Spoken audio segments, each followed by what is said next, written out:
could be on the way today. Thanks for joining us here on News 5 Today. I'm Bree Groves. And I'm Ira Cronin. Let's get you rolling on your Friday with the 5 things you need to know before you go. And first up, we do want to start with meteorologist Sam Schreier to see what this active weekend is going to bring, Sam. So today we're kind of focused on a few more storms that are mainly out towards the mountains. So as far as Pueblo, Colorado Springs, those of you who live east into the plains, pretty weak chance of that rain today. It does seem better out towards the mountains and actually maybe even up towards Canyon City. Flash flood watches are in effect mostly for the burn scar areas. That's kind of the biggest priority the National Weather Service being a little cautious about, and I agree with their decision.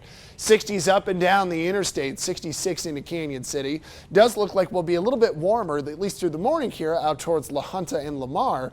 And in our day planner, we're going to peak in Colorado Springs pretty close to 1 to noon, so right around lunchtime or just after that. Now, as Pueblo goes a little deeper into the afternoon, we're going to get Pueblo closer to 93, even 94 for the official high. And I do think that by the time we get towards 4 o'clock, 1 or 2 storms are still possible, Springs Pueblo, but overall I'm focusing on the drier day. Guys, over to you.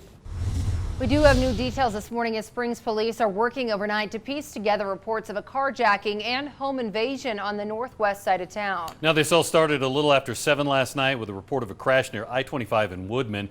Police tell us this morning that a man who was involved in that crash then stole another car from a driver. From there, he drove to a house where he crashed again, then tried to steal a second car. Police say he couldn't get that car to start, and somehow he ended up in the home.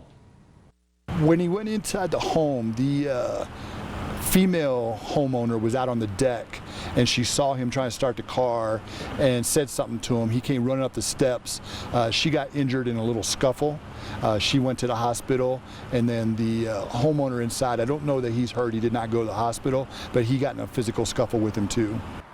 Police say that during all of this, the suspect was bleeding from a serious injury to his throat. He was taken into surgery overnight. No word on his condition this morning. This morning in your Health Watch, mosquitoes in Pueblo County have tested positive for the West Nile virus. The first time in the state this year. To reduce your risk, do drain any standing water and change the water in your pet bowls, even your flower pots weekly. Avoid going outside during dusk and dawn when mosquitoes are most active. If you are outside during those hours, use repellent with DEET in it and dress in long sleeves and pants. In new information for you this Friday morning, a bat has tested positive for rabies in El Paso County, the 10th animal now to test positive this year. Health leaders want to remind everyone to protect themselves, vaccinate their pets, keep pets on a leash whenever they're outside, never touch or try to feed wildlife, and if you or a pet is bitten or scratched by a wild animal, make sure to report it right away. Covering Colorado for you this morning, police in Greeley saying they found the remains of a 12-year-old girl who had gone missing more than 3 decades ago. Officials say the remains of Janelle Matthews were found on Tuesday by a crew that was digging for a pipeline in Weld County. The 12-year-old was last seen going into her home on the night of December 20th, 1984.